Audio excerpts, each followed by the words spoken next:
the best way, if there's something that you want to do, the best way to go about and have that is to find people that are doing what you want to do, follow them, shadow them, work with them. And it just, speeds up the learning curve tremendously.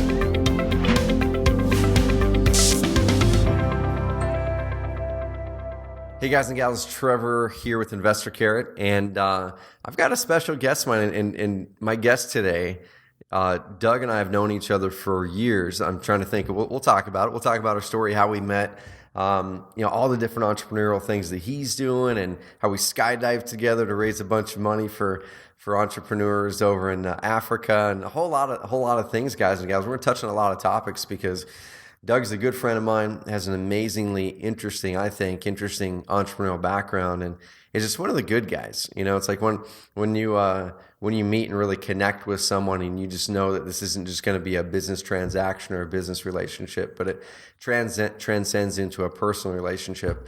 I think that happened pretty darn quickly with Doug and I, at least for me, way back when. So welcome on the Carrot Cast, Doug.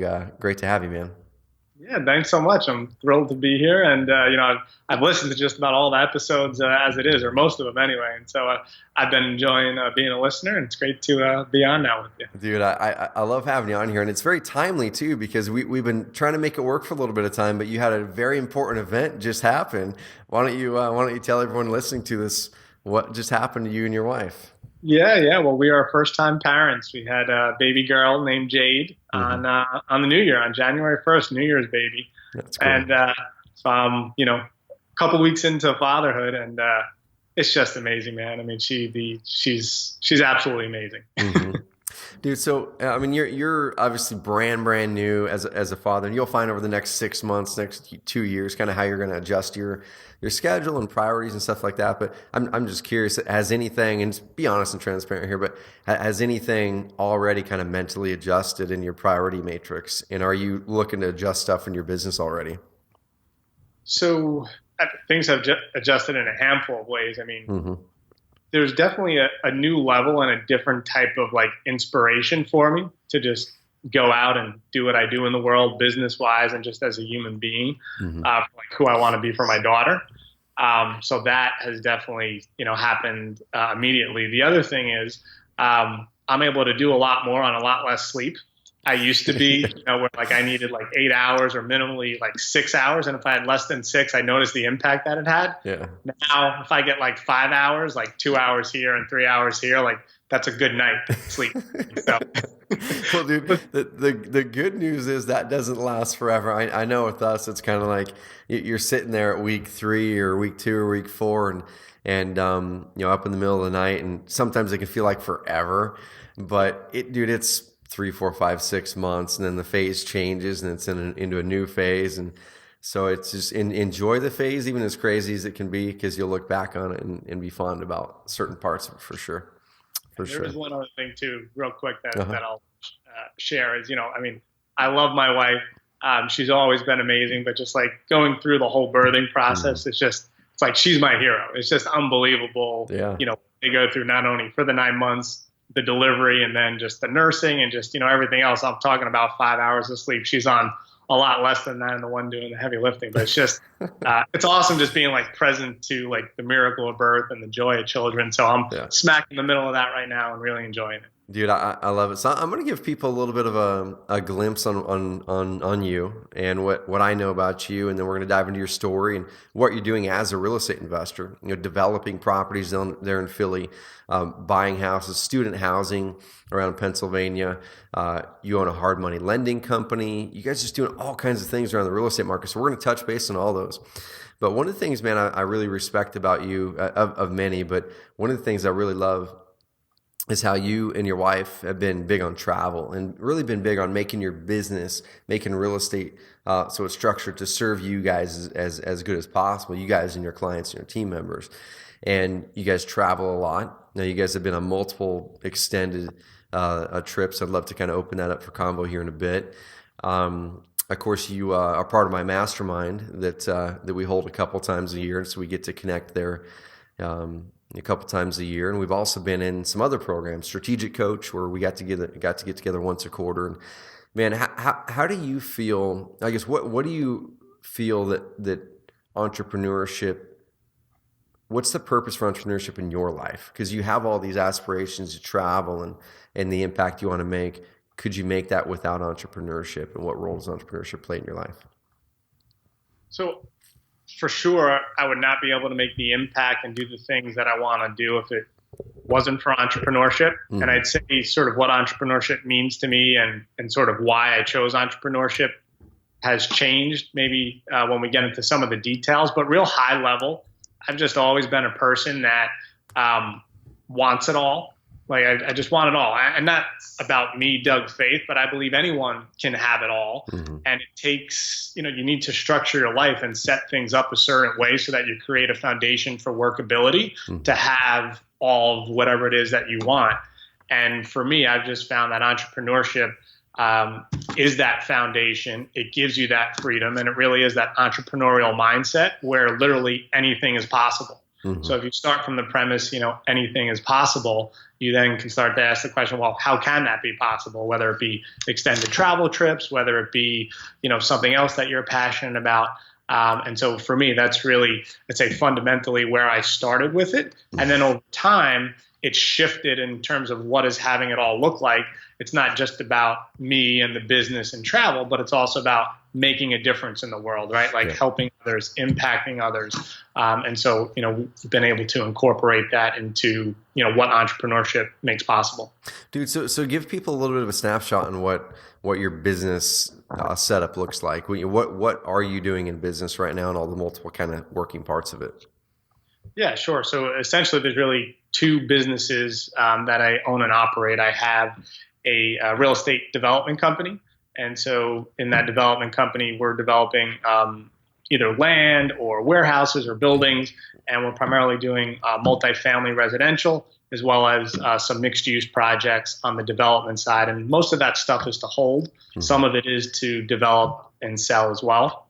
Then I also have the private lending company or hard money lending company. And that company there, we fund other investors and developers. We fund their projects. And then through that, we also get to participate in some equity positions with some companies that are aligned with what we're doing. So, last year we actually invested in an acquisitions company, a wholesale company, which has been a blast. We've also invested in a company that purchased properties specifically from tax sales. This year we're looking at some insurance companies and title insurance companies. So, things that are synergistic with real estate, essentially, where, we can add value.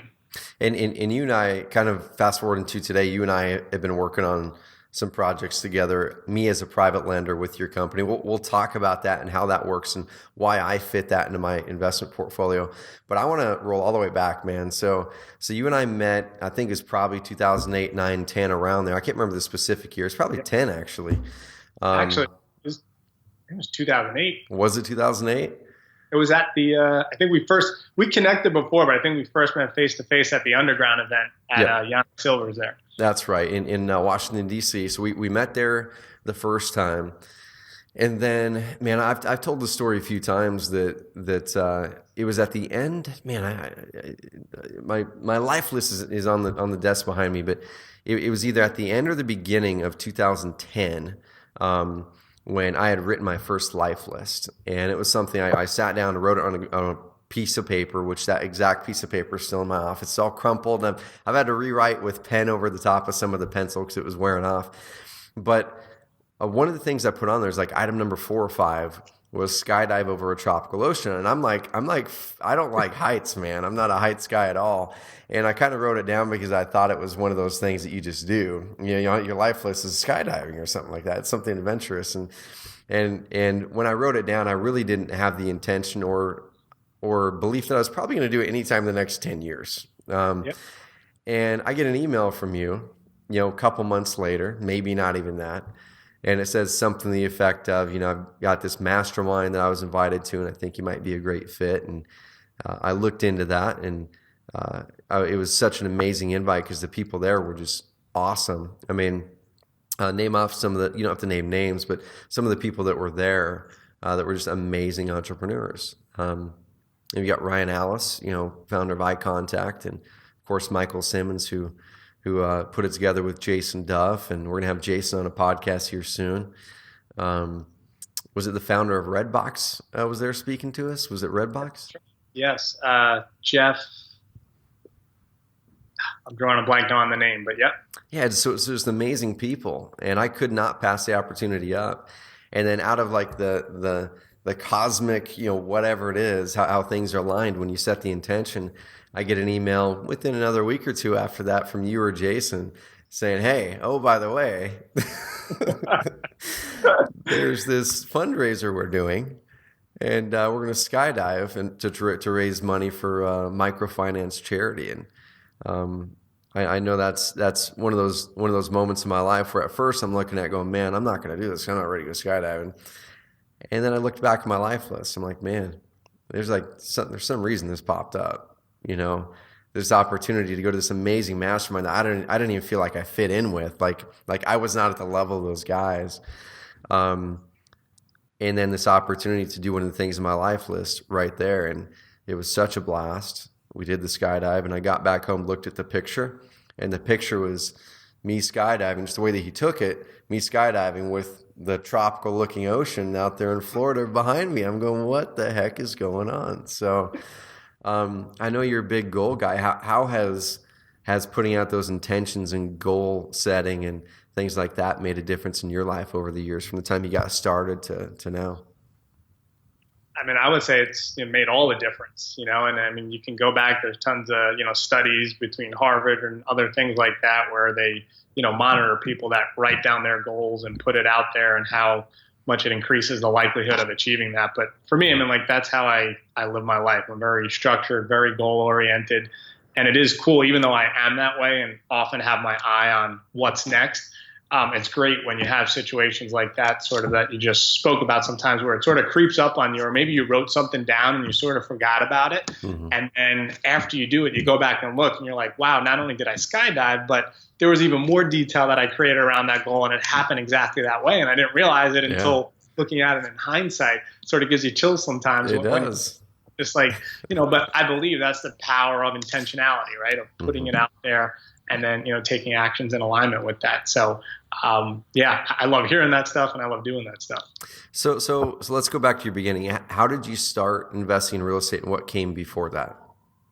So I was actually in college. I was going to school at NYU, and at the time I was planning to work on Wall Street as an investment banker. And we had an investment banker alumni come back and tell us about the money he was making, but he was working ridiculous hours. Mm-hmm. And so I said, that's not what I want to do. I want to make money, but I want to have a life as well.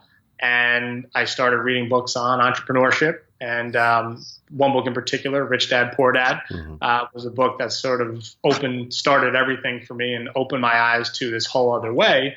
And I read that. I read Warren Buffett, a bunch of other things, and they all said, do something you're passionate about. Mm-hmm. And so at the time, I was playing basketball for NYU. I had always played sports, and I always wore authentic sports jerseys.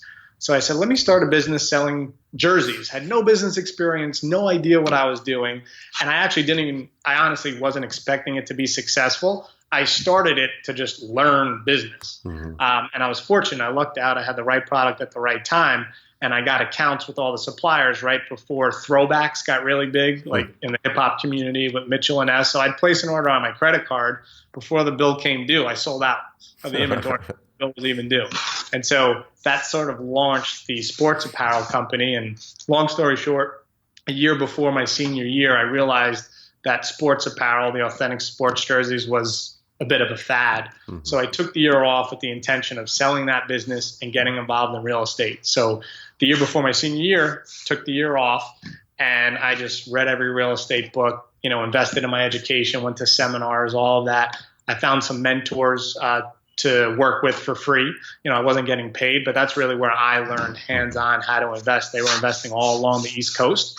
So I got to check out a lot of different markets. And at the end of that year, I sold my sports apparel companies, went back to school for my senior year, knew I wanted to invest in Philadelphia.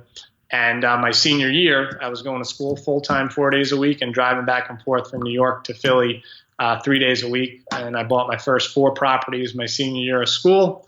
when I graduated, just moved down to Philly to continue doing that. And that's what I've been doing the last 12 years.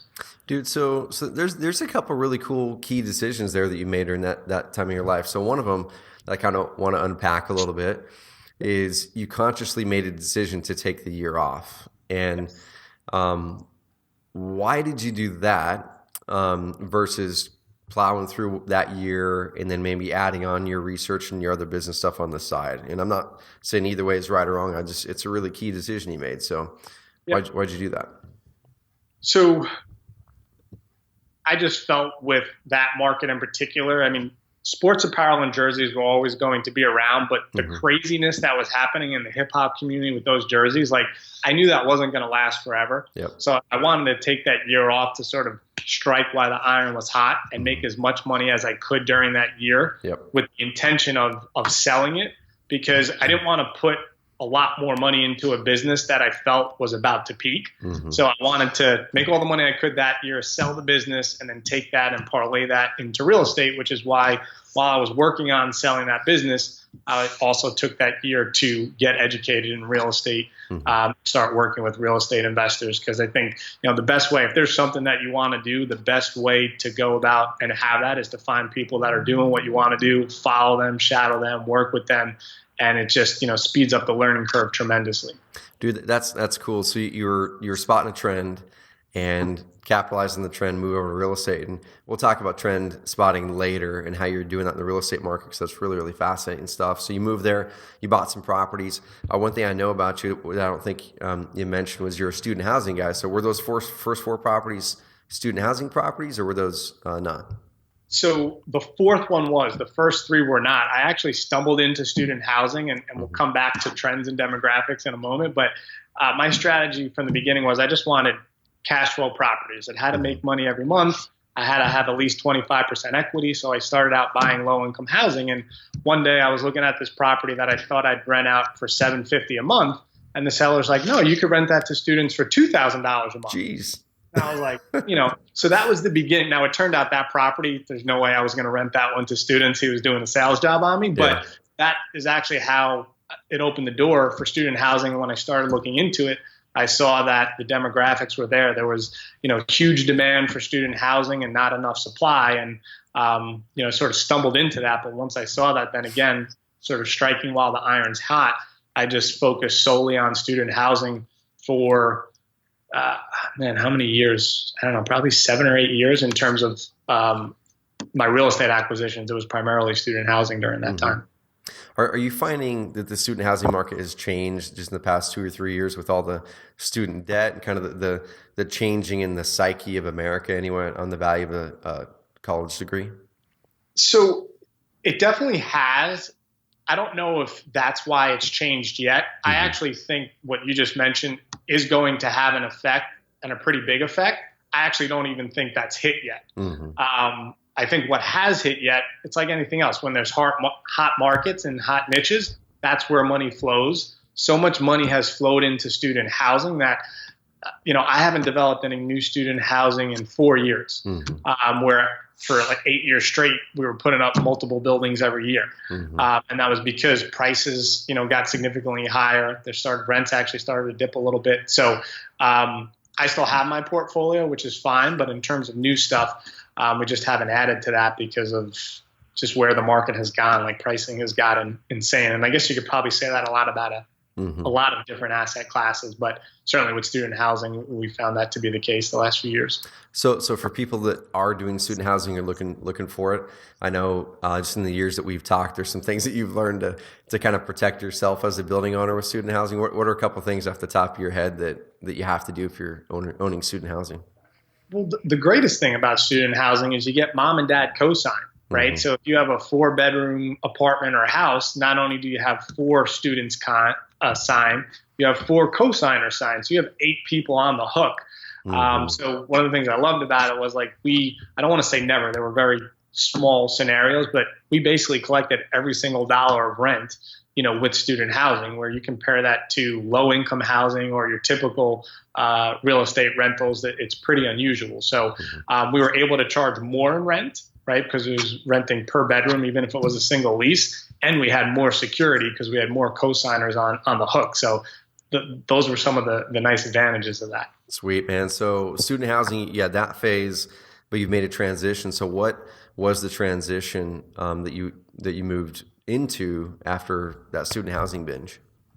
Yeah. So, student housing, the next thing was, okay, the young working professionals, right? They've now graduated from college. They need a place to live. They're, working downtown or, near their subway. And that was really the transition that I made. So it wasn't far from what I was doing because I was dealing with the same demographic as they got older, now that they've graduated. And so just went from student housing to, true apartment rentals for, again, the young working professional. Mm-hmm.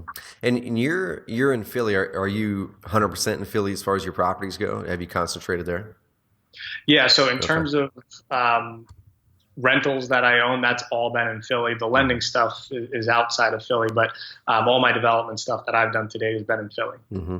So one thing I want to kind of throw out there is you've got this warehouse conversion project, which I'd love to talk about it because we haven't talked about it in a while. So I've kind of been seeing your Facebook posts on it. It looks like a lot's happened, but let people know. Done. Yeah, dude, it looks exciting. So let people know kind of about that project, where you found the property, what it was like before, some of the hurdles you had to go through, and what you guys have finished and rolling out to consumers now.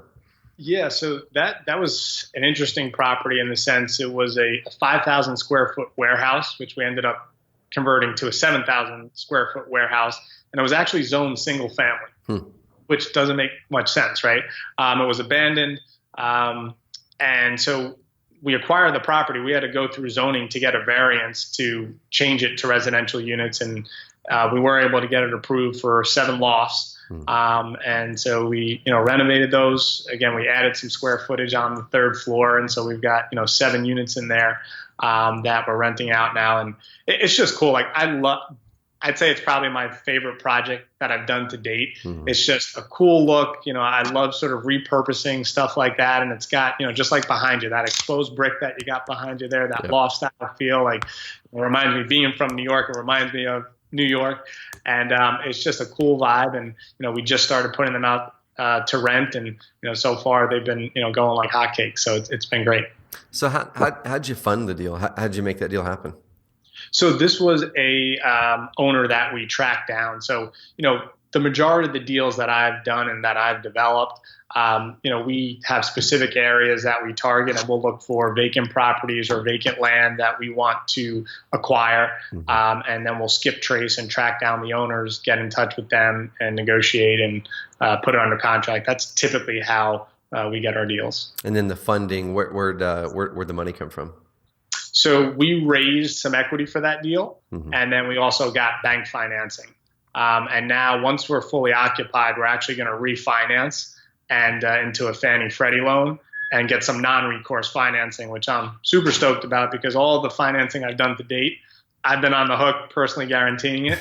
So this will be our first non-recourse loan where Doug Fath doesn't have to personally guarantee it. So I'm excited about making that transition for myself as an investor. That's cool, man. Dude, one thing that really impressed me when you guys were raising the funds for that deal, I know I saw the proposal for it, and it just wasn't good timing for me. If it was today, I'd be jumping on that today, but it just wasn't good timing at the time.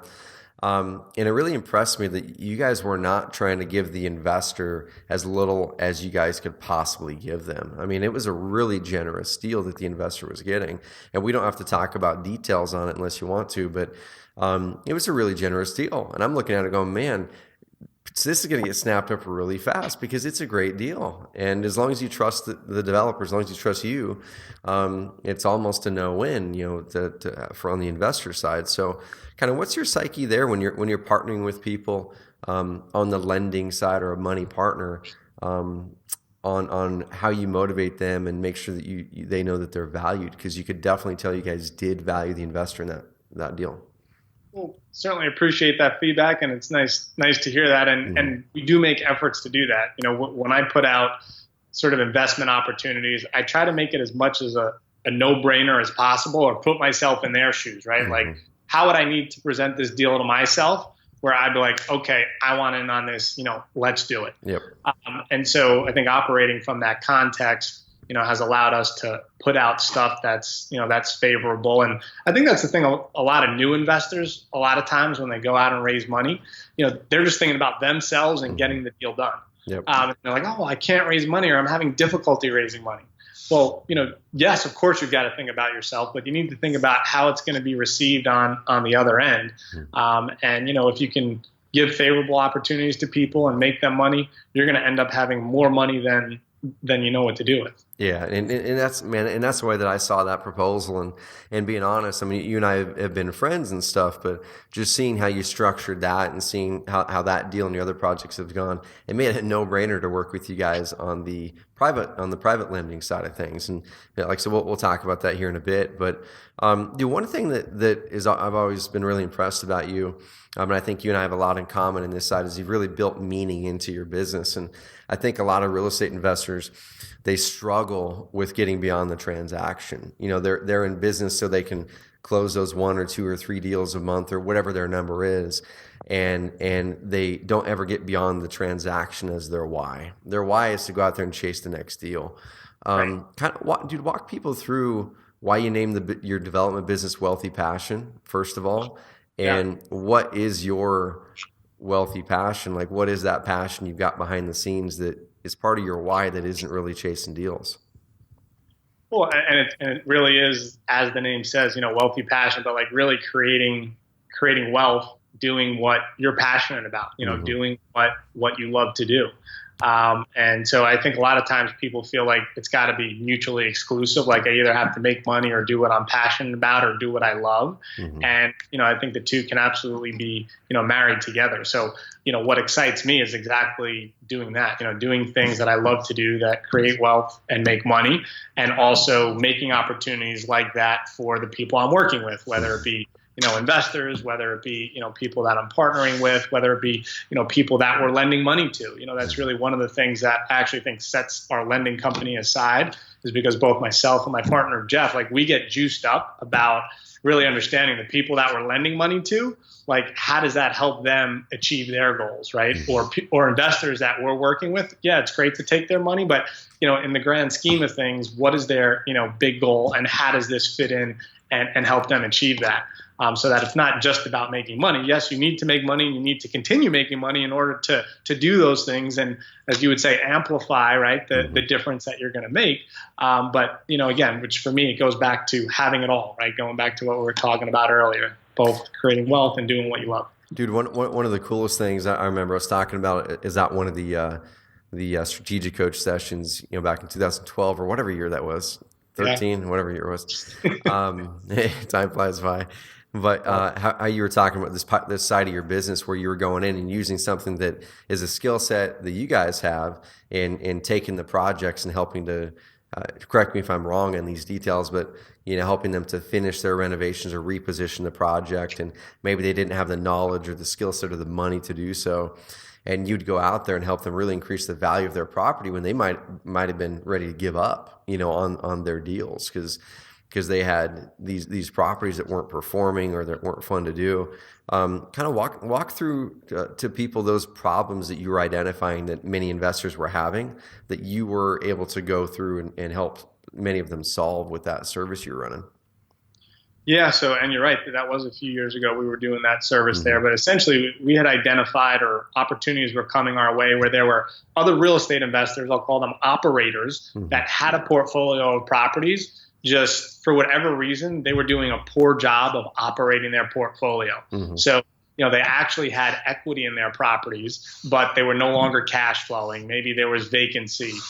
They had back paid or unpaid, real estate taxes and whatnot. And so if they didn't do anything, they were going to end up losing the properties. But because there was equity there, we were able to come in and sort of JV with them, where we got paid a fee for turning around their portfolio. And then once the portfolio was turned around and income producing, and we helped them out with their credit or whatever needed to be done, we would actually get bought out of the JV agreement that we had. So at the end of the day, we got paid a consulting fee, and we also got a piece of the upside for what we turned around. And at the end of the day, they went from, something that they were going to lose either to the bank or to taxes, that now it was all income producing. They had plenty of equity, they had cash flow, and we were help them realize what they wanted to do. Because what we found with these real estate operators, they were tired of operating and doing a poor job of it, but they actually didn't want to sell their assets. And the reason why they didn't want to sell their assets was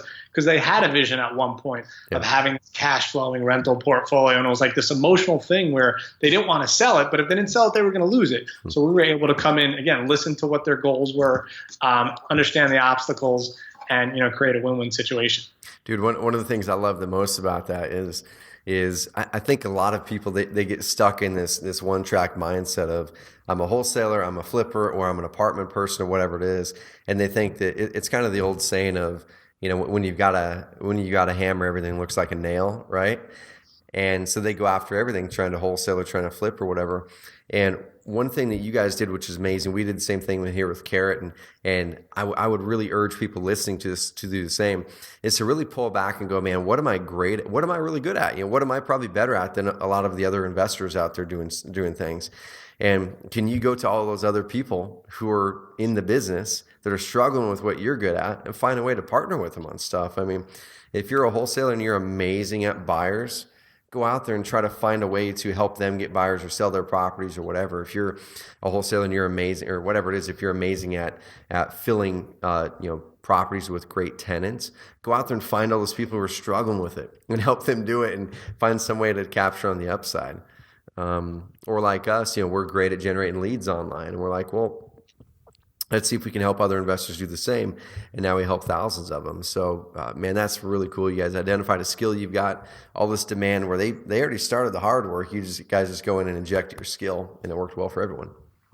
And that's, really the key. And this goes back as well to, the time we spent together at Strategic Coach and a lot of the things that they talk about there, right? Like focusing on your unique ability, that thing that, you're best at. And for me personally, for the 12 years or so that I was developing real estate, not that's past tense, I still develop it, but we were doing property management in-house. We were doing construction management in-house. I hate that stuff. I mean, I learned a lot doing it in-house, but that's not what I'm best at. And if you look at sort of my growth, a lot's happened from when I repositioned all that stuff. We outsourced the property management, on the development stuff. Now we no longer do the construction management in-house. And I partnered with someone on the development side that used to have a construction company. Like that's, we have a lot of overlapping skill sets, but like he's got the construction side dialed in, similarly on the lending company, I have a partner now for that as well. And it's all inside of, for me personally, I wanted to spend as much time as possible doing what I'm best at, which is the finance side of things and structuring things to be, win-win to achieve big picture outcomes. Dude, so unique ability. Yeah, you guys listening to this have heard us reference Strategic Coach a couple times, and this is a program you guys can find it online, strategiccoach.com, I think it probably is, and it's a year-long program for entrepreneurs, for high-achieving entrepreneurs, and it really, their marketing pitch is it basically helps you be more effective as an entrepreneur, and to take more time off, do more of what you enjoy doing, and really kind of add some rocket fuel to your business. And I know at the time that we had talked to each other back then, and we were both kind of, hey, we've both been looking at this, and we roped Jason into it, and that year was an amazing year. And you guys are still in Strategic Coach, right? Yes. Okay, cool. So they're still in it. I kind of bounced after the first year because just for me, I had one specific thing in mind. I'm like, if I can nail this, that's what I needed at the time. And for me, it was that unique ability. I didn't know what I should be focusing on. I thought that my unique abilities, what the things that I was good at were certain things like marketing and implementing the marketing and doing this and doing that. And while those are the things that were making me money, those weren't the things that energized me. Those weren't the things that I was really great at, that I could be world class at. And we struggled through it, man. We struggled through it that year. Do you remember kind of the moment that, if there was a moment, that you had finally went, man, that is my unique ability. I think I finally nailed it. I think it was probably, after going through like those unique ability exercises and, reading the book in addition to, the workshop and just getting feedback from, my inner circle and people that knew me well, what they thought my best abilities were. And like, when you see some of the similarities, that come through, it's like, oh yeah, that is actually, sort of what I'm best at and what I love doing. And then, so I'd say that was probably the first aha moment. And then, as you know, it's like your unique ability isn't like this like static thing. It's dynamic, right? It's always evolving. It's always, changing.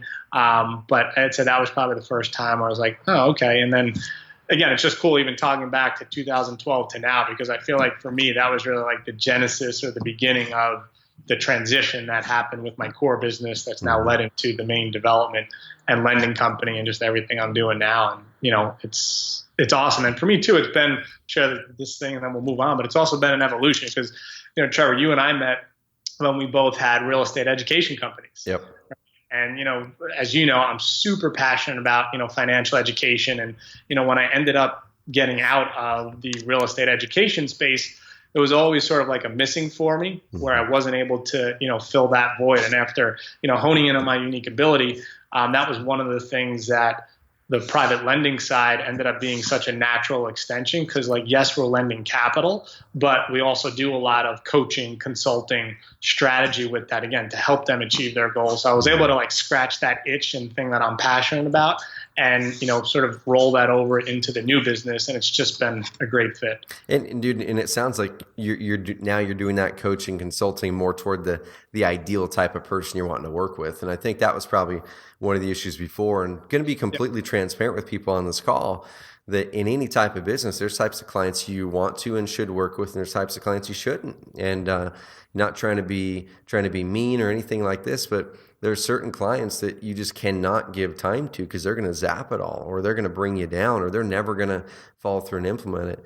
And I think that's one of the magical things that's making it work great for you is you're still able to teach it and coach it and really help those clients, but it's the exact type of client you can best help.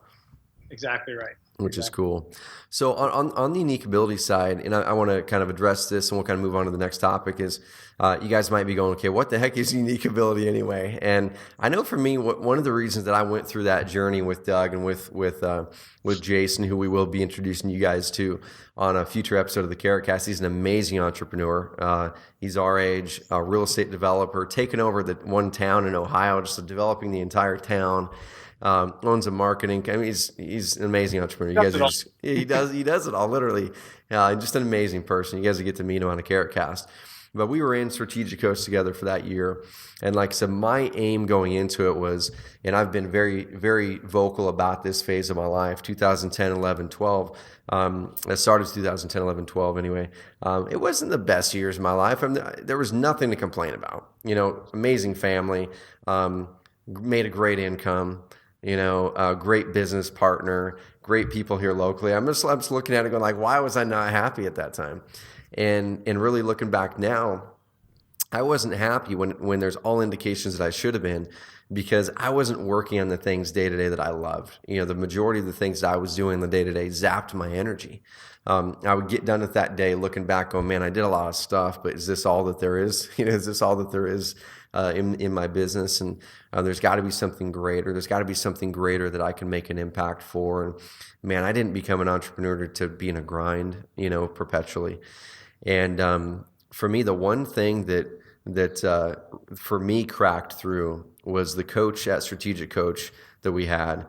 It's the simplest thing in the world, man. I even bought the Unique Ability book the year before thinking I could hijack the whole process and not pay my $6 or $7 grand or whatever it was and buy a $20 book and solve it all. But she asked a question. She said something effective. You'll know when you find your unique ability when you identify the things that you're really good at and they give you energy. When you're done with them, you have more energy than when you started. And for me, I don't know why, like the simplest thing in the world, I'm like, man, that's simple. Because I could easily and quickly identify the things that gave me energy when I'm done. Podcasts, things like this, talking to people like you, man, gives me energy. Strategy, doing the strategy of marketing or doing the strategy of business gives me energy. Implementing it zaps my energy. Which is where all of my time was spent before. Probably 80% of my time was implementing strategy. And that was the big difference for me. And I know, like you mentioned, the genesis of your kind of rebirth as an entrepreneur, if you want to call it that, was around that time period and kind of discovering those things about yourself. The same thing was true for me. And it really did come down to spending more time in what I did, doing the things I love. I've got a question for you. So, because this is true of me, I'm curious if it is for you. So I think one of the reasons I didn't buy into the fact that I could spend most of my time in my unique ability is because I didn't think that I could build a business that made money, that I was just talking and doing podcasts and just doing strategy without implementing and just leading people. Yep. Yeah. Go for it. Absolutely. I mean, as you say that, what I hear is it's just a limiting belief, which we all have, which I certainly have as well. And I would agree, certainly for me. And I think for most of us, it's like, oh, if you could do what you love and what you're best at and what gives you energy, like it's almost like too good to be true, right? That you could really have this like thriving, successful business, where that's what you're spending the majority of your time on. And I think it just comes down to, challenging that limiting belief, obviously what you've done and have done a great job at it. It's like, it's interesting how like sometimes we know something conceptually, which absolutely makes no difference though, like in the real world, right? Sometimes you got to go out there, experience it, sort of see it. And it's like, oh, wow, like this does exist. I can do this. Okay. Let me do more of this. Let me, grow this and expand upon this. Dude, I think one of the keys for me too, just kind of thinking through that is, a good friend of both of ours and a mentor of mine, Greg Clement, who's amazingly successful entrepreneur, both in software and real estate and development. And they have a monstrous farm now in Ohio and just does amazing stuff. He's just a great guy of faith. I was in a mastermind with him in 2012, and he originally introduced me to strategic coaches. Like, you got to go. He's talked about unique ability a lot, and I would look at him, go, man, like that is what I want. Like his work days seemed like a dream. He had a great team that was just leading stuff and pushing stuff forward. And he was able to do things that were interesting for him, but not invest all of his time just in one thing. And I was going, man, that's what I want. And like I was saying, I was kind of discounting that fact that I could have that because I'm like, well, he's got a big team. He's got a team, and that's the reason why he's able to do that, because he has the team. And I just need to grind on this thing more and make more money so I can hire a team, is what I was saying. Yep. But what was the magical turn for me was identifying those unique abilities, and then realizing on the flip side of it that there's other people with unique abilities that complemented mine. So I want to talk about partnerships here in a bit. And we talked about partnership a decent amount at our last mastermind out here in Bend this past year. And it sounds like you've got partners in most, if not all, of your businesses right now. Yep. Yeah. I mean, again, going back to having it all, having the freedom, like, creating your businesses and your life the way you want. What I saw for myself sort of early on, and then again, a handful of years back when I was going through that transition, was that in order for me to have these things and do the things that I want to do, partnership is required for me to achieve that. Mm-hmm. So having identified that, it just made it like really simple, because sometimes people are funny about partnerships. I don't know if I should have a partnership, or this person says it's a bad idea. This person says it's a great idea. Well, for me, I was resolved. It's what it's going to take for me to do the things that I want to do. Yep. And then I had a mentor that created a course called the Partnership Profitable Maximizer, which for me is like the Bible of partnerships, right? Mm-hmm.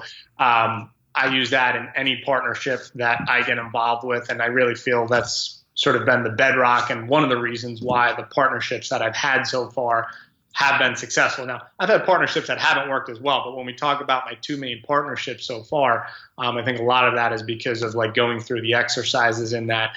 And again, it's not a static thing, it's dynamic, right? Mm-hmm. So it's like we're reviewing things, if not quarterly, certainly on an annual basis. It's like a marriage, right? It's like you got to work on it and keep, giving more than you're receiving and having it work. So on the partnership side, we both have had partnerships that didn't work and some that have been amazing. And I can definitely reflect on why certain ones of mine didn't work. And it wasn't necessarily the person on the other side. I've been fortunate to where have had partnerships with amazing people.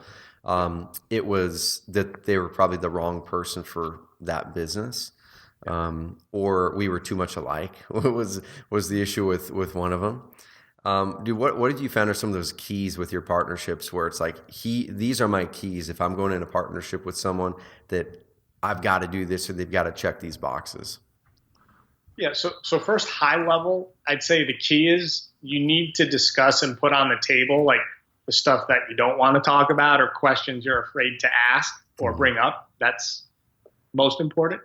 And then the other thing for me, which is super important, is that like our values are aligned, right? You know, again, as we talk about like making a difference is just a big part of who I am and my business is. And I can't be in partnership with people that don't have that same vision and alignment because we're going to end up clashing. At the end of the day, it's not all about dollars and cents, right? Sometimes we may make a choice where maybe we'll lose a little bit of money, but there's a higher vision or a higher purpose for, you know, the difference that that's going to make, or it's just the right thing to do, right? So having alignment with that is important. And then the other piece is what roles are we going to be doing? As you were talking about, you know, if we're too similar, you know, that may not work out. But what roles are you doing, and at what time are you doing those roles? Because there's 3 phases of a partnership. There's the creation phase, there's the maintenance phase, and then there's the dissolution phase, which a lot of people don't talk about the dissolution ahead of time. So you need to talk about those 3 phases, and then what roles are you and your partner doing in each of those 3 phases, because it's going to change. And so if you're able to talk about a lot of that stuff ahead of time before you get into the partnership, it's going to increase the likelihood of success that you're going to have in the partnership, or sometimes it prevents you from it. I'll share one quick story through our lending company. I was telling you about some of the equity investments that we've made.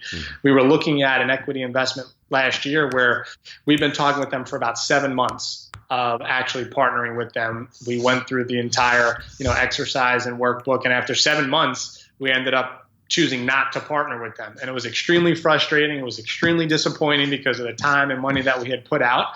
But it was a blessing because we realized before we got into the partnership that we're better off not partnering. It's a lot easier to break up before you have anything to break up about than being in the middle of something and having to dissolve and break up. Yep. Dude, I heard some really good wisdom just in the past year. There's a guy who rents an office here out of my office building here at the Loft, and amazing young guy. He's a bow hunter, and he made a film tour, and he's got the largest film tour for bow hunting in the country and 30-something cities. And anyway, he's going through a partnership issue, and he has a mentor that was talking to him. He's like, man, you always got to plan the divorce before you dive into marriage. And it's a really good way to put it. It's like, man, you really do have to look at what is the worst case scenario. And if this does go down in a bad way, let's get the details set right now, because it's easier to decide those now and agree upon them than when, you know, pardon my French, shit hits the fan. Then it's like heads knocking and trying to figure out what's right. That's awesome. So on the partnership side, man, have you guys had, you guys take the Kolbe test? Your partners? Yeah. So yeah, that's part of, that's part of it.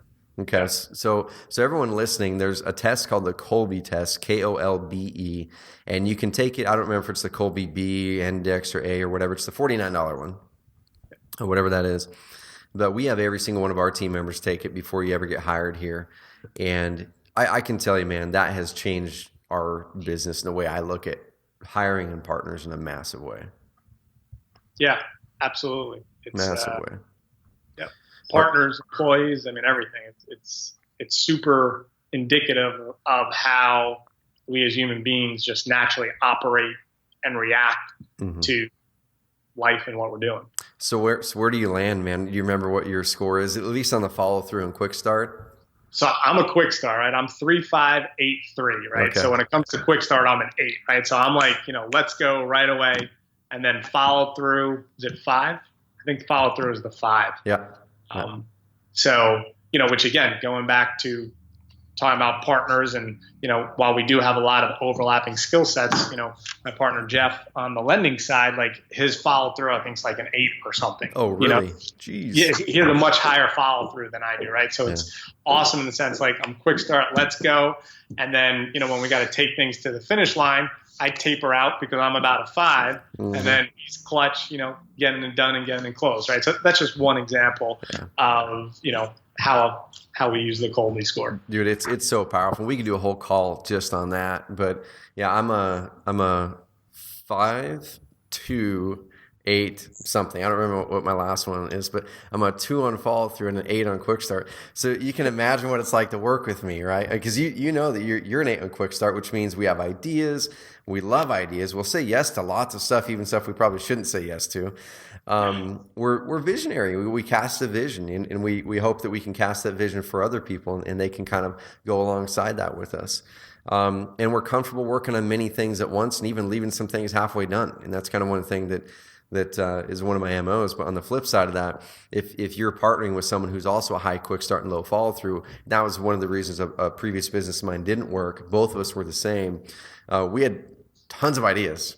We never got anything done. We never got anything done. So but we didn't know that. We had never taken the Colby score. We just took it as like, oh my gosh, one of us is not getting stuff done, and we kind of would blame it on each other and on ourselves, and it was frustrating. But my business partner with Carrot is the opposite. He's about a 2 or 3 on quick start, 6 or 7 on follow through, and kind of that yin to the yang. When I toss out too many ideas, or we just need to ship the darn product instead of iterating it more, he'll say, hey, we're cutting this off, or take that idea and put it into Asana, our project management thing, so it'll be there later. Yep. Let's focus on what we're trying to focus on right now. So it's a big deal. Dude, let's talk about the hard money lending side on a little bit now. Let's kind of wrap this up. And what was your decision to dive into that side of the business? Why'd you guys do that? So again, for me, going back to unique ability, when real estate wise, I was doing all these things in house: the construction, the property management, the deals. And what I enjoy the most and what I'm best at is really the finance side and the deal structuring side of things. And as I was doing those portfolio turnarounds that we were talking about, I realized how the financing was such an important piece of that. And since that was more aligned, with my unique ability, I wanted to get into the lending space. And so, I put that out there. And my partner, Jeff, he had come from the distressed note world, so mortgage side and note side of things. And before we partnered, I had known him probably for 3 or 4 years, and I really respected what he had done in his business, and likewise, he the same of me. And so we get together every quarter and just kind of catch up with no intention to sort of get into business.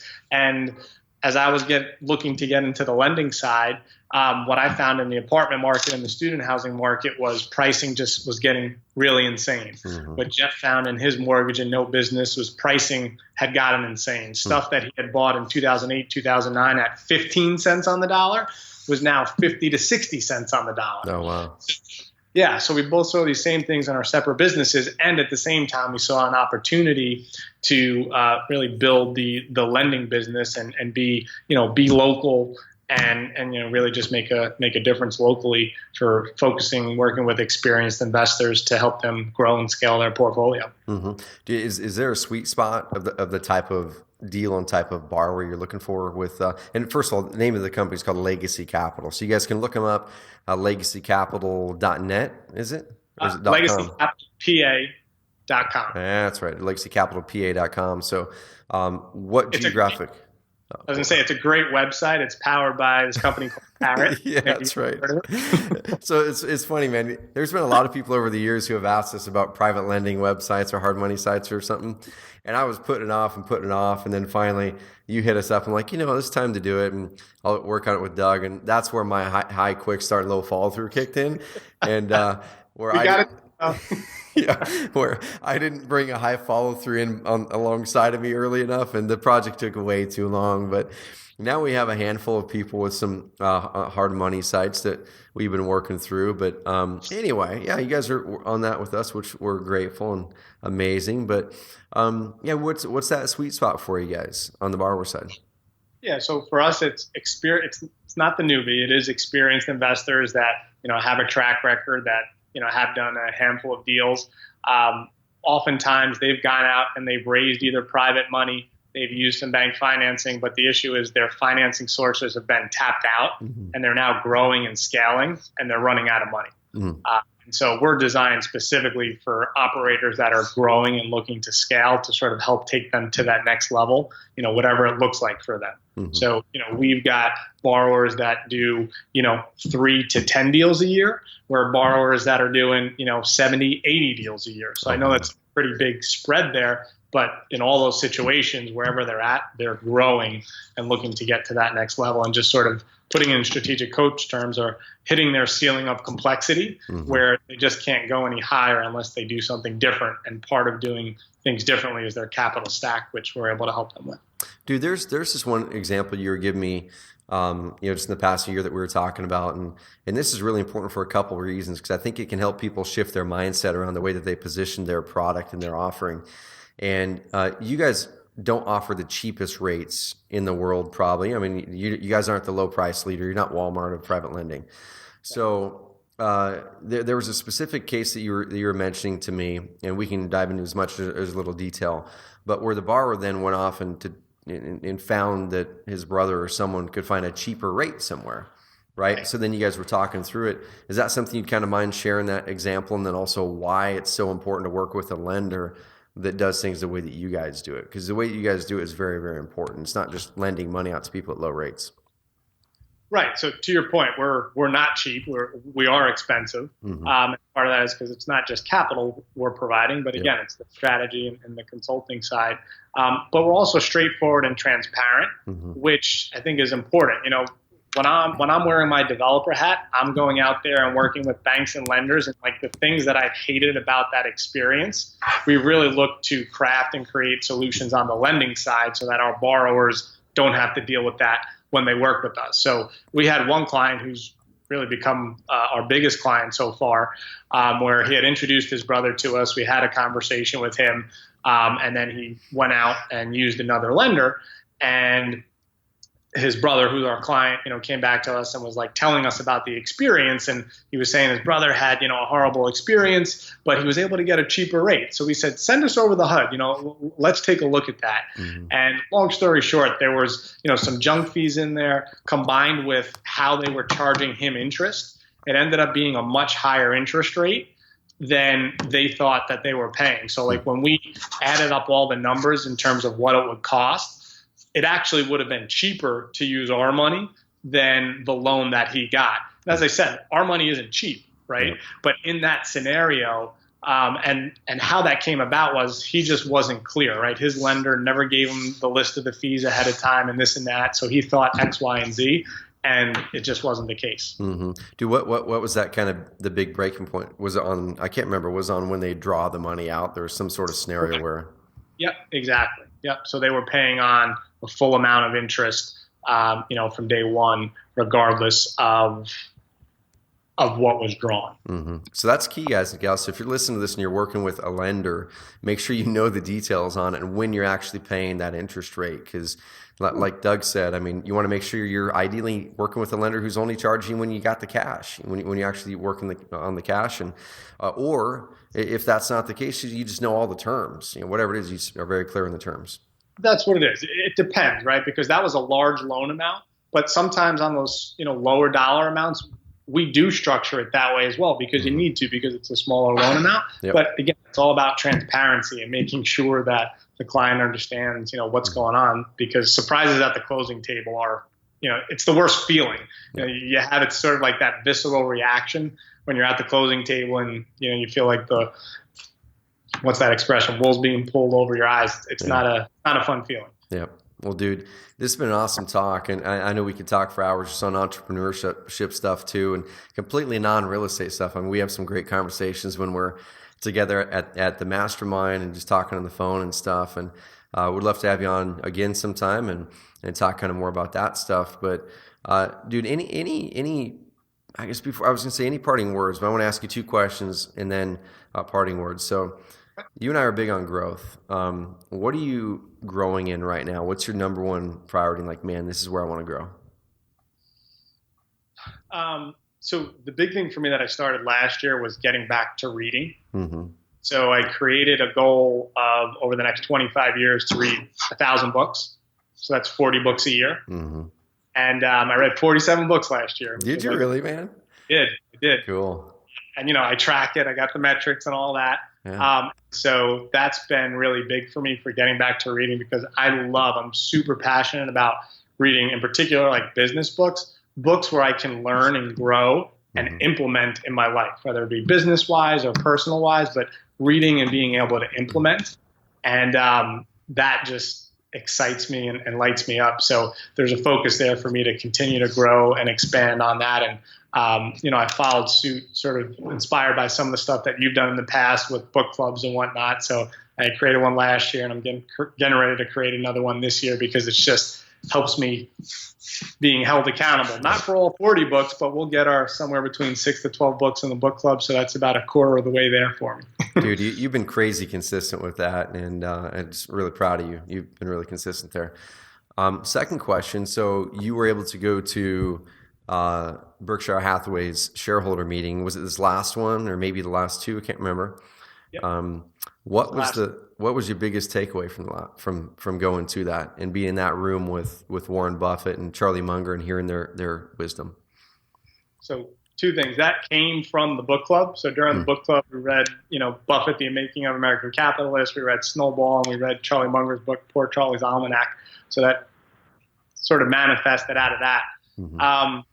The biggest thing that I took from that, I think just in awe of the sheer size of their empire, because they have like a showroom, a showcase of all the different entities, and like, the different companies, like, because you read about it in the books, but like seeing it in the room, it's like, oh my goodness, all these different companies was shocking. Yeah. The other thing I'd say, even so, that was like shocking, right? Or like very awe-inspiring. But more importantly than that, the takeaway, Munger, I think, is 90 something. Buffett's like 80 something.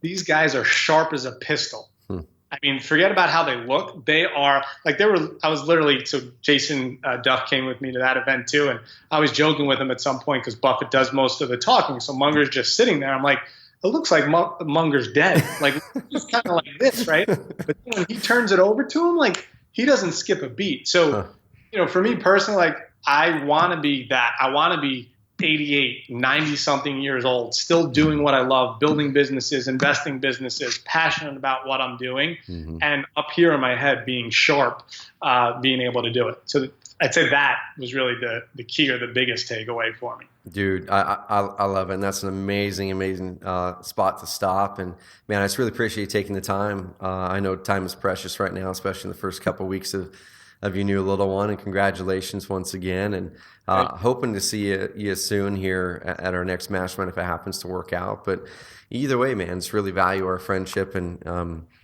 just really proud of what you guys have been able to do over the last several years. So thanks for hopping on with me.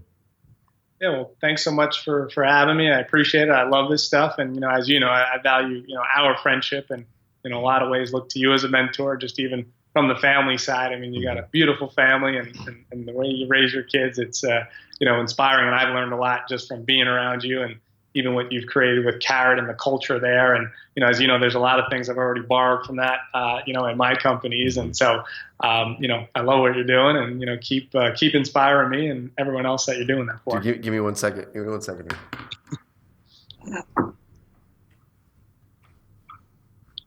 So I've got a little last minute shameless pitch for Legacy Capital here. So as a client, this is what Doug mailed me in the mail, y'all. If you're watching the video version of it, I've got the Legacy Capital golf polo, and you can better believe when it gets warm and I'm out there golfing, I'm going to be wearing that puppy around. So I appreciate you sending that my way. And where's the best people can connect with you and learn about you, or just follow you, or even work with you on the real estate side?